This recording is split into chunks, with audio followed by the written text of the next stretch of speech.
자리에서 일어나셔서 오늘 우리에게 주시는 하나님의 말씀 요한일서 4장 1절에서 16절 말씀을 교독하겠습니다. 사랑하는 자들아, 영을 다 믿지 말고 오직 영들이 하나님께 속하였나 분별하라. 많은 거짓 선지자가 세상에 나왔음이라.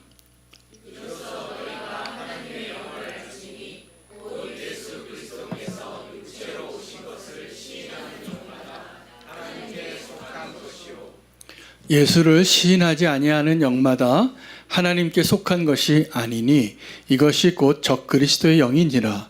오리라 한 말을 너희가 들었거니와 지금 벌써 세상에 있느니라.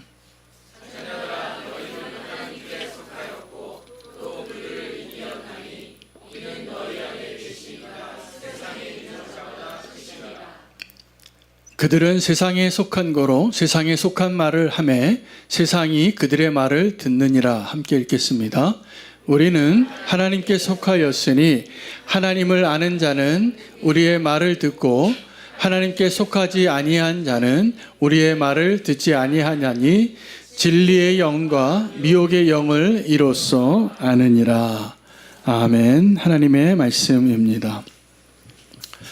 오늘 이 요한일서 말씀은 요즘 저와 여러분이 살아가고 있는 혼탁한 시대에 우리의 믿음을 잘 지키기 위하여 하나님 주신 굉장히 중요한 본문이 되겠습니다. 오늘 그 혼탁한 시대에 진짜와 가짜를 구별하기 위하여 우리에게 꼭 필요한 것이 기준입니다. 오늘 이 요한일서가 기록되어진 당시에 그 교회를 어지럽히고 가장 어렵게 했던 이단이 하나 있는데 영지주의자들입니다.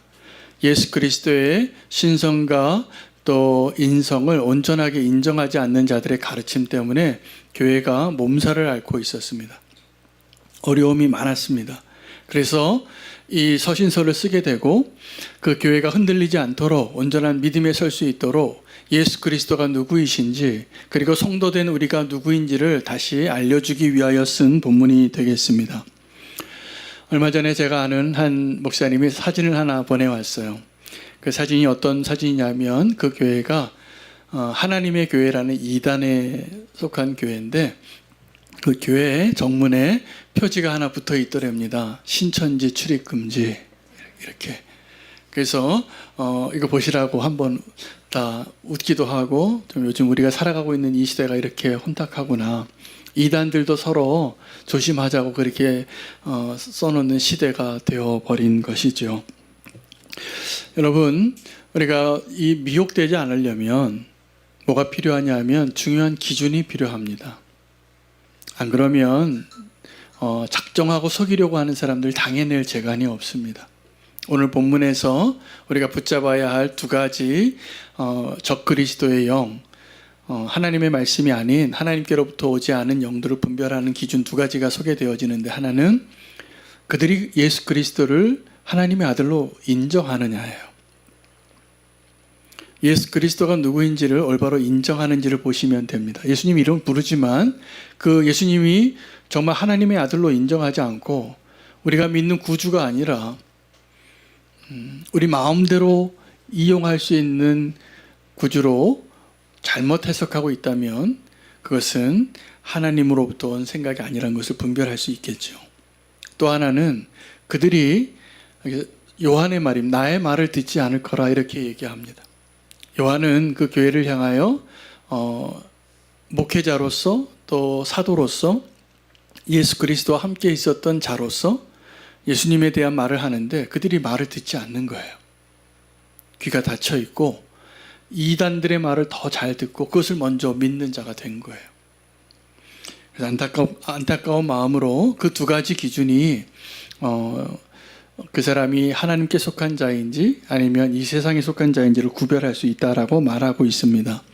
저는 더 보편적으로 우리가 이 세상에 속한 영과 하나님께 속한 영을 구별할 수 있는 기준 세 가지를 말씀드리려고 합니다. 여러분, 우리가 가짜와 진짜를 믿음으로 구별할 수 있는 첫 번째 근거는 하나님의 말씀입니다. 자, 어떤 이야기를 주장하는 사람들의 이야기를 듣거든 그것이 정말 성경에서 내가 알고 있는 그 하나님이 맞는가? 정말 그 구원의 길이 맞는가? 그 말씀으로 분별해 보시기 바랍니다. 오늘 저와 여러분이 읽고 있는 이 성경이 66권인데 이 66권의 성경이 그냥 우리에게 주어지지 않았습니다. 지난 2000년 동안의 교회 역사 가운데 교회가 예수님이 이 땅에 오셔서 살다가 가신 이후에 수많은 사람들이 서신서를 썼어요.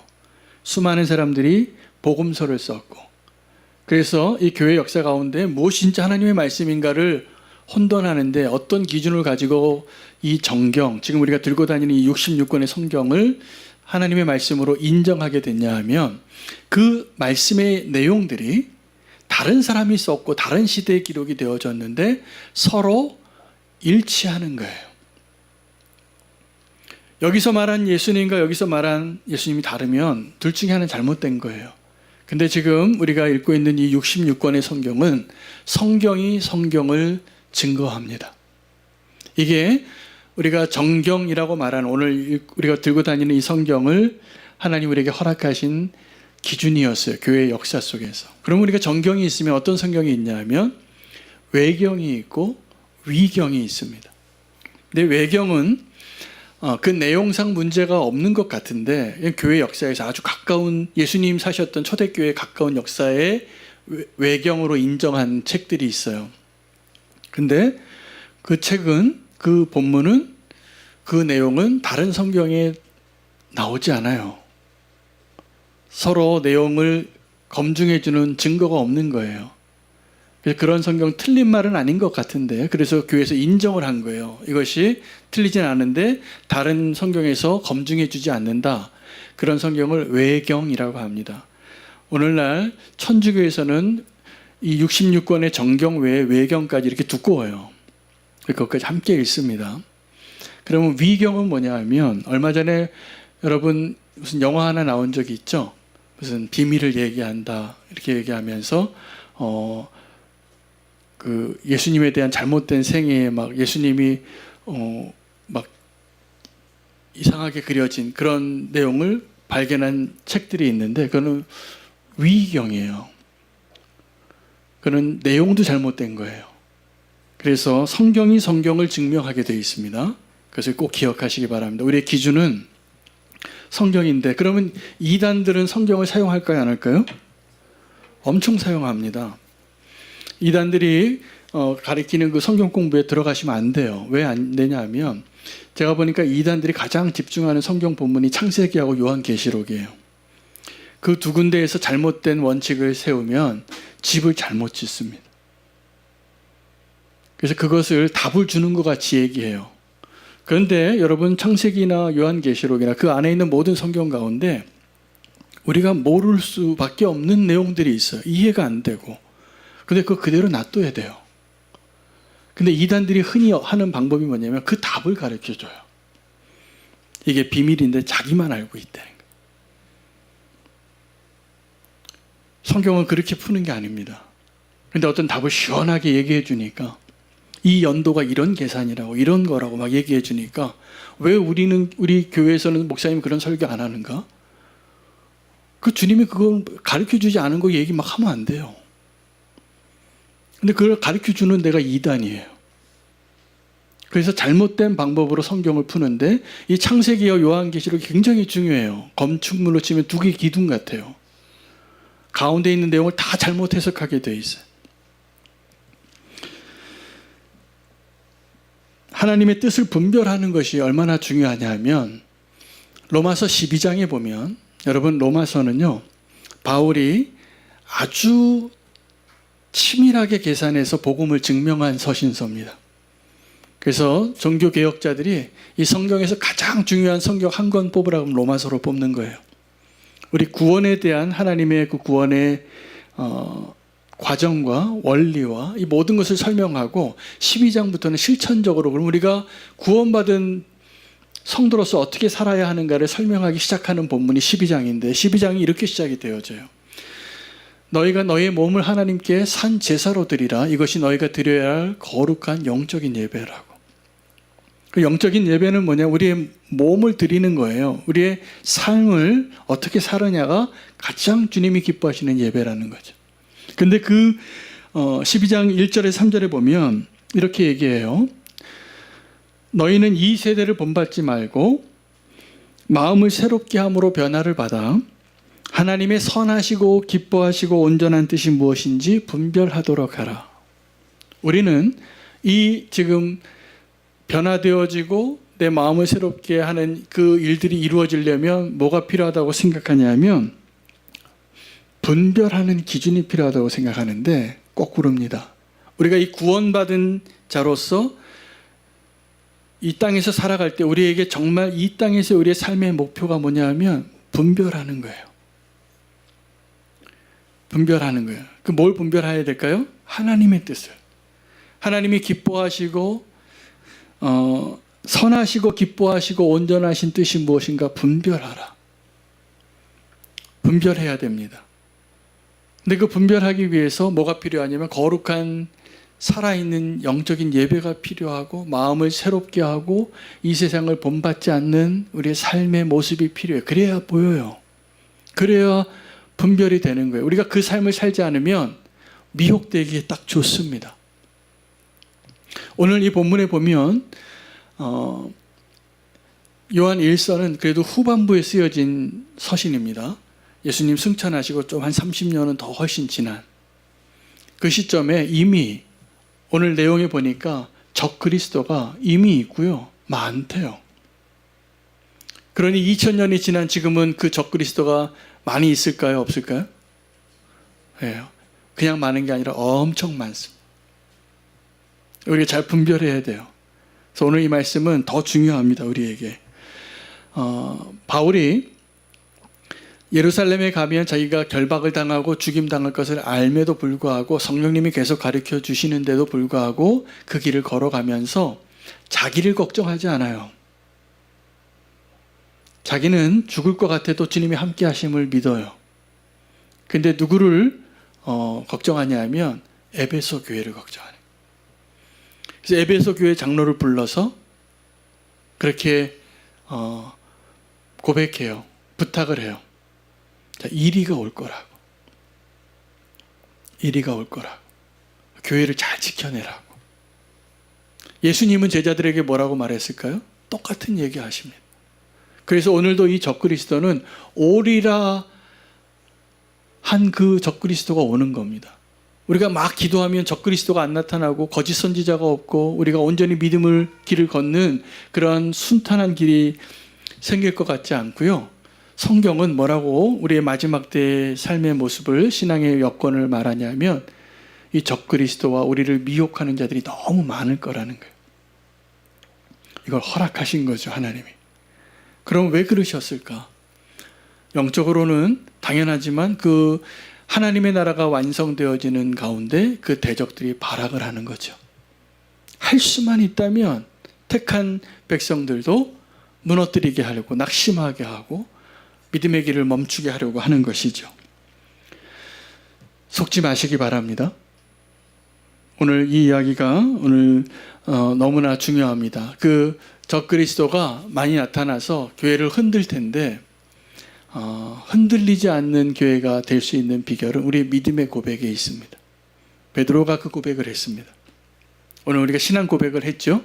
여러분 다 신앙 고백의 내용을 잘 동의하시면서 고백하신 거죠. 네, 여기에 우리의 맹점이 있습니다. 우리가 정말 신앙 고백을 했는데 그것을 믿는다고 말하지만 그 믿음이 흔들리고 미혹을 당하고 의심이 나오고 생기고 흔들릴 때가 있는 거예요. 요한도 그랬거든요.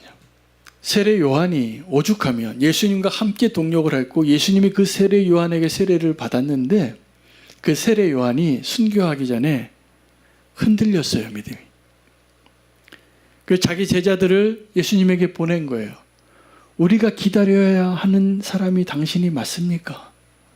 당신 정말 메시아입니까? 당신 정말 하나님의 아들 맞습니까? 요한도 질문이 생긴 거예요. 근데 예수님이 그 요한에게 나 맞아. 내가 그니라 라고 말하지 않으시더라는 게 저는 더 은혜가 됐어요. 예수님은 그 요한에게 믿음으로 답을 주신 거예요. 그러니까 여러분 우리가 흔들리지 않는 이 미혹하는 이 시대에 우리가 미혹당하지 않는 비결은 그냥 정답을 아는 걸로 되지 않고요. 믿음으로 되는 거예요. 우리는 지금도 미혹을 당하고요. 그 미혹 가운데 착각을 합니다. 어떤 착각을 할까요? 이 세상에는 하나님께 속한 자가 있고 세상에 속한 자가 있다라는 거예요. 그럼 제가 질문 한번 하겠습니다. 이 교회 안에 지금 오늘 예배드리는 우리는 교회 안에도 하나님께 속한 자가 있고 아닌 자가 있을까요? 없을까요? 있을까요? 없을까요? 그럴 수 있습니다. 저는 모르겠어요. 그럴 수 있다라고 성경은 말하고 있으니까 있는 거예요. 그럼 또 하나 질문할게요. 그럼 이 세상에는 하나님께 속한 백성이 있을까요? 없을까요? 네, 그건 있어야 합니다. 그건 있어야 합니다.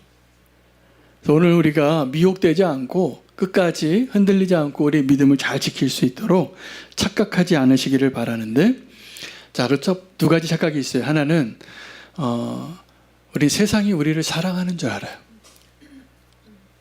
세상이 우리를 사랑할까요? 성도를? 아닙니다. 근데 이 성도가 세상을 사랑할 때가 많아요. 그래서 요한 1서는 우리에게 말하는 거예요. 너희는 이 세상이나 세상에 있는 것들을 사랑하지 말라. 그 안에 하나님의 사랑이 없다고.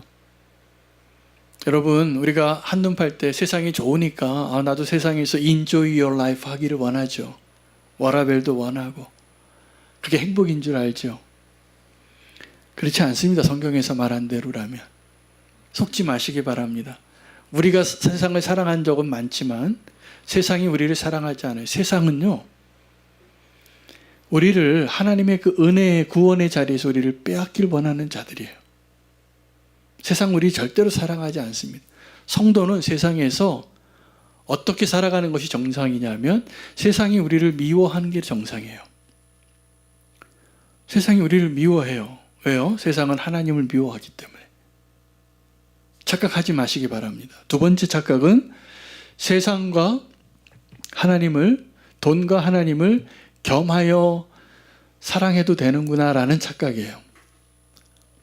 성경에서 돈과 하나님을 겸하여 섬길 수 없느니라 라고 말씀하신 본문이 어디에 나오는지 아십니까? 기억나세요? 이 말씀은 기억나시죠? 돈과 하나님을 겸하여 섬기지 말라는 말씀 기억나시죠? 근데 어떤 설명할 때 이 말씀을 주셨냐면 불의한 청지기를 이야기하실 때였어요. 그 불의한 청지기는 하나님의 집에서 그 주인의 돈을 자기 돈같이 막 썼어요. 봉금 횡령을 한 자예요. 근데 그게 들킨 걸 알게 된 거예요. 그래서 이제 내가 어떻게 살까? 처세술이 너무나 탁월한 악한 청지기였는데 그가 살 길을 찾는 거예요. 그래서 그 주인의 돈을 가지고 뭐라고 성경은 표현하냐면 불의한 재물을 가지고 친구를 사귀었다 그래요. 그럼 여기서 우리에게 중요한 포인트는 뭐냐면 우리는 과연 이 재물을 뭐라고 생각하는가? 성경에서는요, 그 불의한 청지기에 비유해서 이 재물을 지극히 작은 것이라고 말해요. 그래서 지극히 작은 것에 충성된 자에게 더 큰 것을 맡기겠다고. 여러분, 이 돈이 여러분과 저에게 있어서 다 돈 좋아하잖아요. 근데 그 돈이 지극히 작은 것이 될 때 하나님 우리에게 영혼도 맡기시고 주의 일도 맡기시고 하나님의 나라도 부탁하실 거예요. 이것이 지나가야 돼요. 재물을 지극히 작은 것으로 여길 수 있는 믿음. 근데 우리는 이 믿음에 대해서 착각해요. 누가복음 16장에는 이 돈에 대한 이야기의 주제가, 누가복음 15장은 잃어버린 자에 대한 비유인데, 그건 죄인 하나가 회개하면 천국이 이렇게 기뻐한다 이야기를, 세 가지 이야기를 담아냈다면 누가복음 16장은 돈에 대한 경고를 이야기하면서 불의한 청지기에 대해서, 돈을 좋아하는 바리새인에 대해서, 부자와 나사로의 이야기를 통하여서 우리가 착각하지 말라고. 우리는 이 땅에서 살 때 이 돈이 너무 좋은 거예요. 착각을 해요. 하나님같이. 그 돈을 포기하지 못해서 덜덜덜 떠는 거죠. 여러분, 우리가 그런 착각을 하면서 또 다른 착각이 있는데 엘리야의 착각입니다. 엘리야의 착각은 아합 왕의 시대가 북이스라엘의 가장 타락한 시대였는데 그때 하나님의 선지자로 살고 이스라엘 백성들을 하나님께 인도하기 위해서 불의 선지자였잖아요. 불 내리는. 승리하잖아요. 근데 이 엘리야가 어떤 사람이었냐면 나만 홀로 남았다고 생각하는 믿음의 사람이었어요. 근데 이게 사실입니까? 사실이 아닙니까? 사실이 아니죠. 근데 엘리야는 어떻게 하고 살았냐면 그렇게 확신하고 살았어요. 여러분, 내가 너무나 어려움 가운데 있든지 아니면 내가 너무 탁월한 가운데 있든지 자기에게 매몰되면 다 엘리야 됩니다. 속지 마시기 바랍니다. 그때 엘리야의 시대에 바알에게 무릎 꿇지 아니한 믿음의 사람, 아합에게 무릎 꿇지 아니한 사람 7,000명이 있었어요. 여러분, 나만 혼자 거룩하고 나만 혼자 의로운 자라고 생각하는 착각 벗어나시기 바랍니다. 하나님이 준비한 사람들이 많은 것이죠. 이 세상은 어떤 세상이냐면 차별하는 세상이에요. 근데 하나님은 우리를 구별하시는 하나님이세요. 하나님은 차별하실까요? 안 하실까요? 네, 로마서에도 그렇고 여러 군데 하나님은 차별하지 아니하신다고. 근데 우리는 차별당하면 어떻게 됩니까? 분노해요. 그리고 내 권리를 주장해요. 하나님은 차별하지 않으십니다. 내가 어떠한 상황 가운데 있을지라도. 근데 하나님이 하시는 게 뭐냐면 구별하시는 거예요.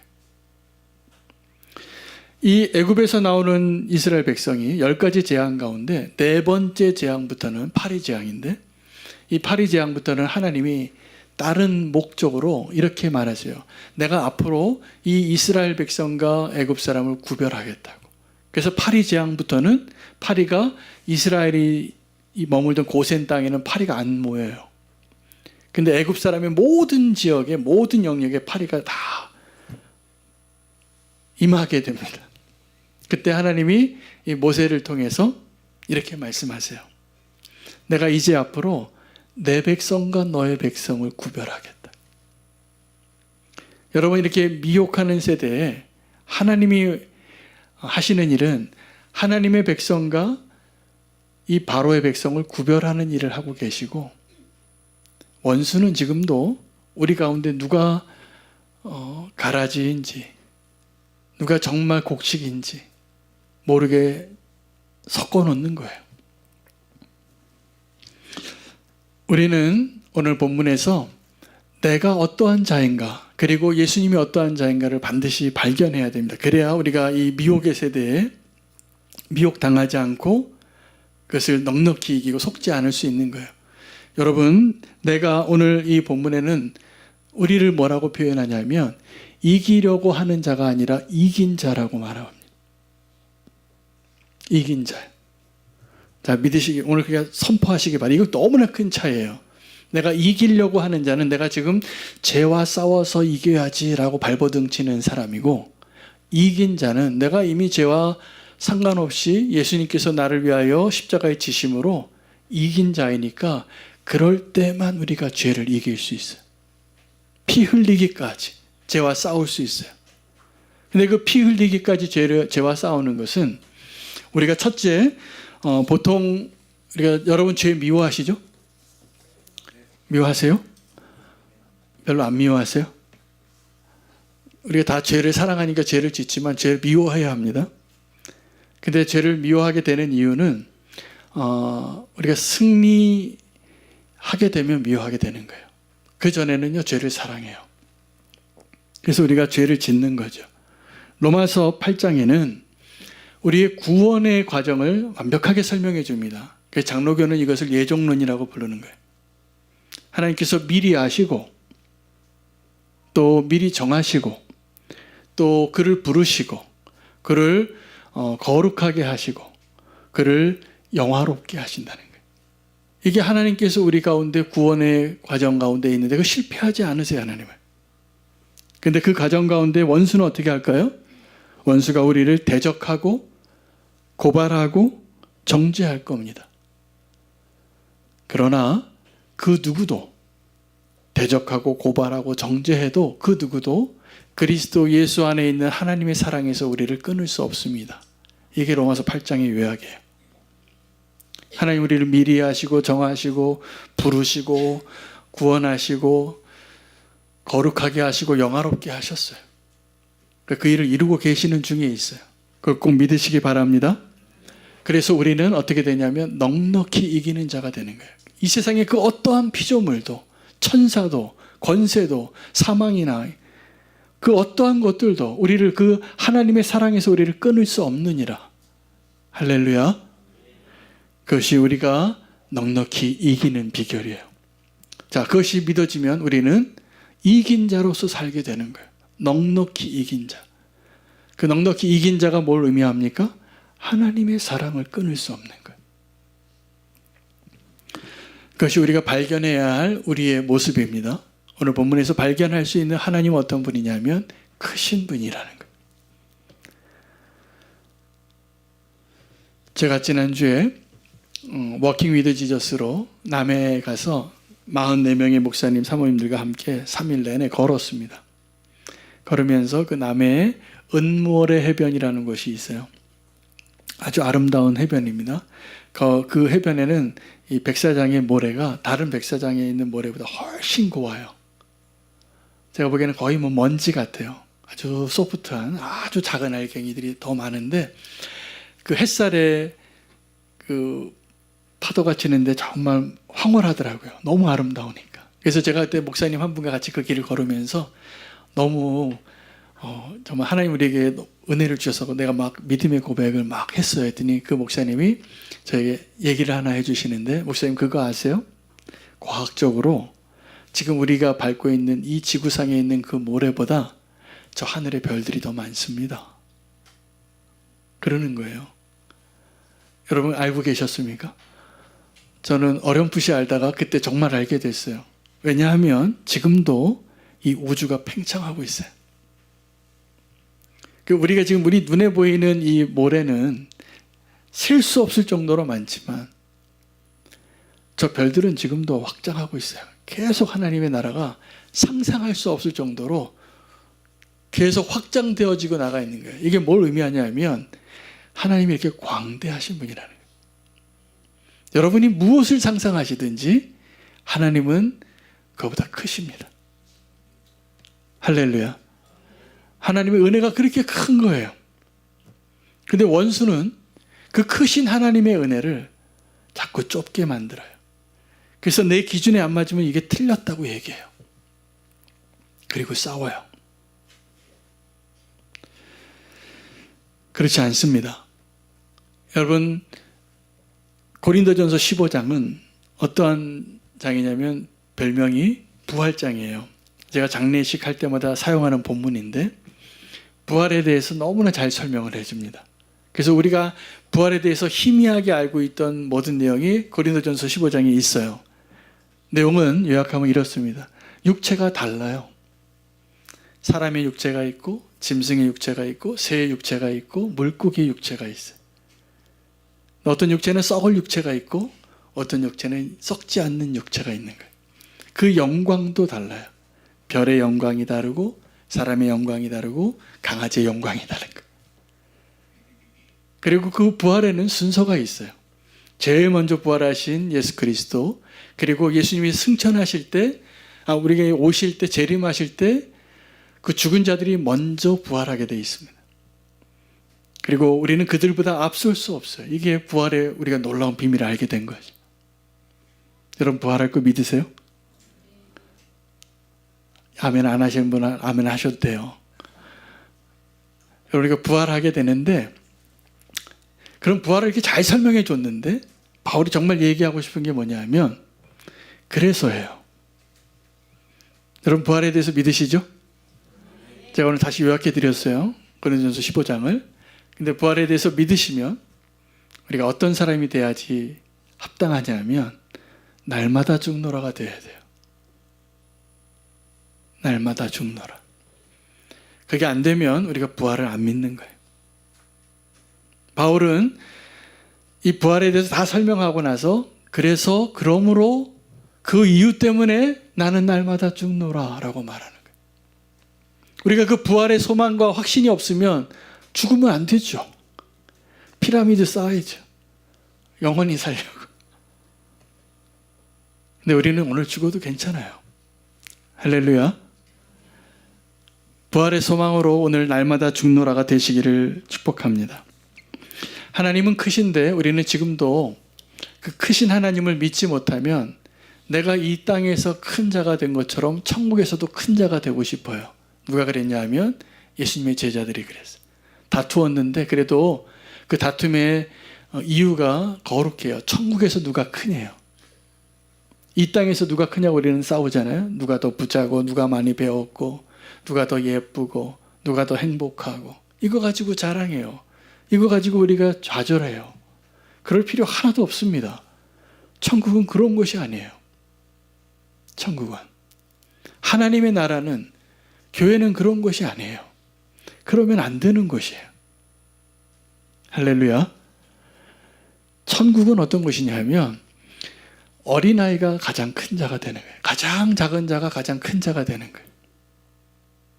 세례 요한을 들어서 주님께서 이걸 설명해 주십니다.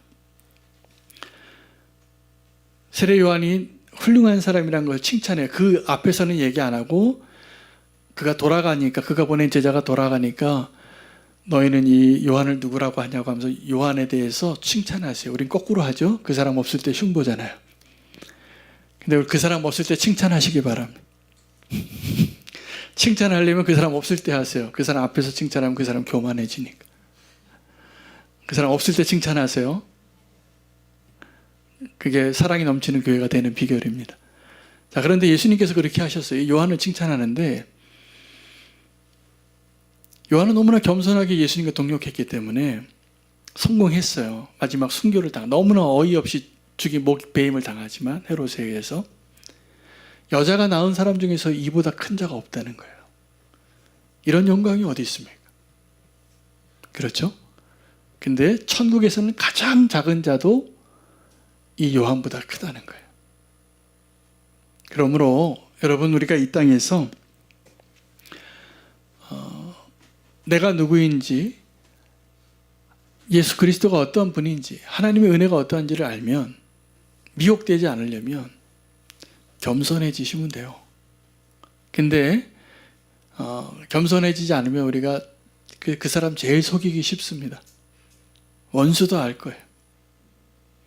금방 교만해지는 사람들, 금방 자존감이 낮아지는 사람 똑같아요.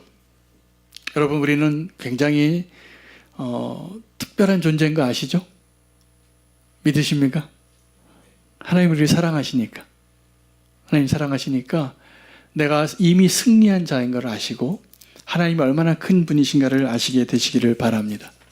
요즘 교회가 너무나 부끄러운 일이 많다 보니까 저는 이런 얘기를 많이 듣습니다. 교회를 떠나서 교회가 되라. 이게 그럴듯하게 보이지만 제가 주님의 음성으로 안 들려요. 여러분, 그렇지 않습니다. 교회를 떠나서 교회가 될 수 없습니다. 교회는 지금 아무리 연약해 보여도 역사 속에 더 부끄럽고 연약한 모습의 교회가 있어 왔지만 그 교회가 하나님의 몸이었어요. 하나님의 나라였어요. 제가 오늘 본문을 이렇게 묵상하다가 이 부분에서 창세기 38장을 묵상하게 됐어요. 저는 창세기를 묵상할 때 38장이 늘 이해가 안 돼요. 거기 왜 끼어 들어갔지? 갑자기 유다의 이야기가 나오는데 그 다음부터 요셉 이야기가 나오는데 요셉이 아주 거룩한 하나님의 사람으로 성공하는 이야기들이 기록이 되어지기 바로 전에 유다가, 여러분 잘 아시는 것처럼 며느리랑 잠자리를 해서 태어난 쌍둥이가 이 예수님의 족보에 나오는 겁니다. 그래서 굉장히 중요한 부분이에요. 창세기 38장은 아들이 셋이 있었는데 첫째 아들, 둘째 아들이 하나님 보시기에 악해서 하나님 치셨어요. 죽지요. 근데 첫째 아들의 며느리가 계속 둘째 아들, 셋째 아들에 상속하게 되는데 그게 싫은 거예요. 이 며느리가 아들 잡아먹는 여인이에요.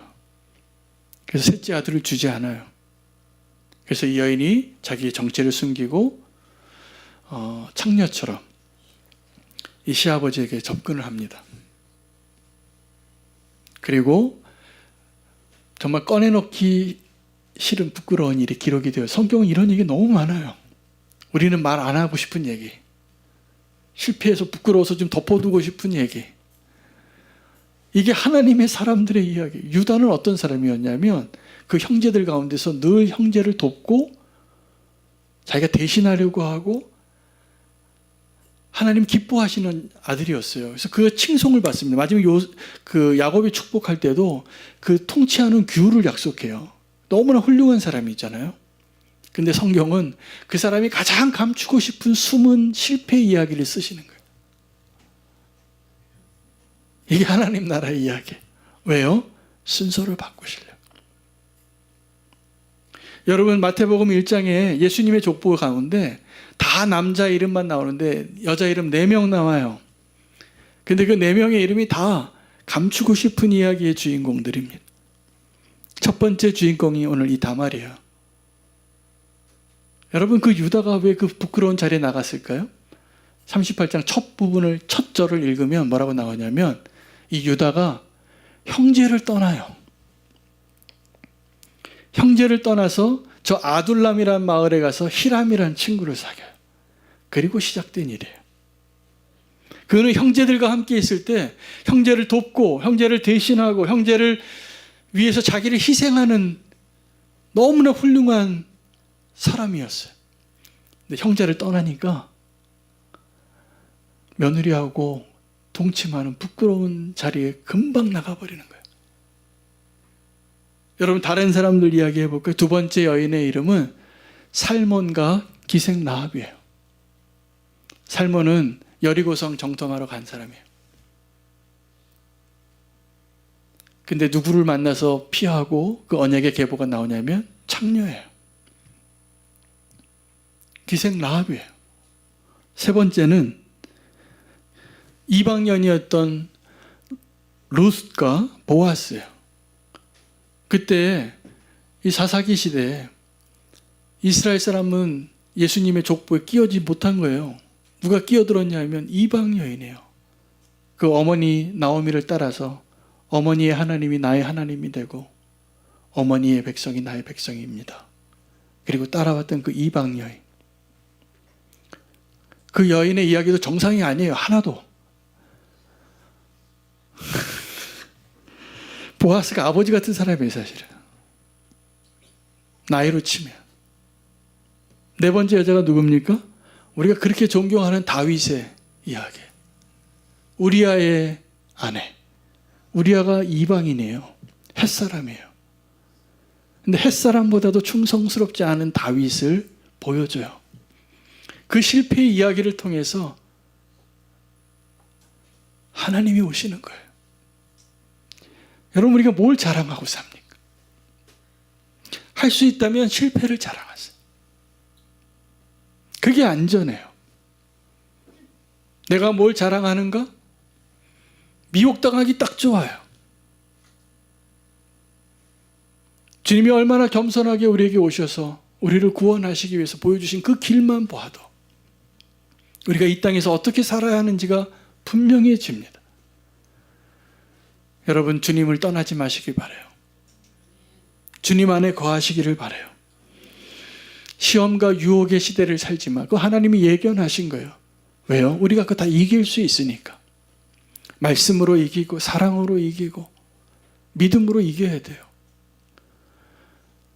여러분 서로 사랑하시기 바랍니다. 서로 사랑하는 것이 주님이 우리와 함께 하시는 증거예요. 교회 안에서 사랑하기 참 힘들죠. 힘들더라고요. 뭐 다른 교회랑 뭐 동력을 한번 하려고 그러면 그렇게 힘들더라고요. 사단이 막 역사해요. 근데 그걸 이기셔야 돼요. 할렐루야. 미혹할지라도 속지 말라. 오늘 주님께서 우리에게 이 마지막 때에 엄청난 미혹이 많을 것을 미리 말씀하시고 서로 사랑하고 주님이 우리에게 말씀하신 대로 주님 안에 거하는 것이 우리가 살 길이라고 말씀하고 계시는 거예요. 그래서 주님에게 속한 자와 이 세상에 속한 자가 나중에 분명히 드러날 겁니다. 지금은 누군지 잘 몰라요. 오늘 그 믿음으로 이 말씀이 들리는 모든 분들을 예수님의 이름으로 축복합니다. 오늘 우리가 주님 안에 온전히 거하는 자가 되시기를 축복하며 결단하며 나아가겠습니다. 주 품에 나를 품어 주시옵소서. 능력의 팔로 나를